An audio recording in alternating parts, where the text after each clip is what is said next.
Humanity did not lose control by accident. It aligned to a belief, a simple one, that it is not the cause, that it is not responsible, that something else is in control. And from that single alignment, an entire reality was built. Because once you move away from cause, you must give that role to something else. A person, a system, a circumstance. Something has to take your place. But what takes your place cannot reflect truth. It can only reflect the violation of it. So it shows up as control that works against you, not for you. And that is what you call oppression. That is what you call limitation. That is what you call a lack of power. But none of it exists on its own. It is created. Because you are the one who gave away the position of cause. Once that position is given away, something must appear to prove that you are no longer in control. This is how the system sustains itself. This is seeing is believing, not just as perception, but as a way of creating. You see something outside of you as the cause, and by doing so, you make it so over and over again until the experience becomes consistent. And once it becomes consistent, it becomes believable. Once it becomes believable, it becomes your reality.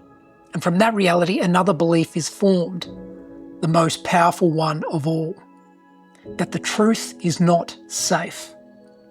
Because if something else is in control, then speaking the truth becomes a risk, because you cannot challenge what you believe has power over you. You cannot stand in truth while believing something else can suppress you. So you stay silent, or you speak to a point, but never fully, because the structure you've created does not allow it. This is why the cycle continues, because fear becomes the foundation. And fear, when aligned to creation, produces one outcome: loss of authority. And when authority is lost, control is replaced. And what replaces it is never functional. It can't be, because it's built on a lie. That is why fear is the principle of slavery. And the belief system of seeing is believing is how it is carried out. Not by force, but by agreement.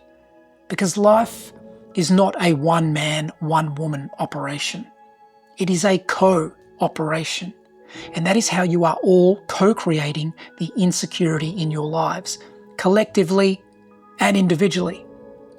That is what is meant when it is said you are all responsible, collectively and individually, by the system of creation you are all using.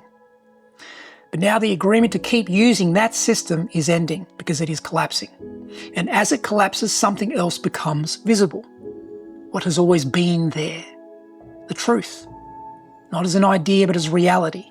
The reality that nothing is happening to you. It is happening because of you. And the moment that is seen, everything changes.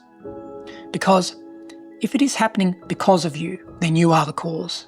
And if you are the cause, then nothing stands above you. Nothing controls you. Nothing suppresses you. So what is there to fear? What makes truth unsafe when you are the one creating the experience?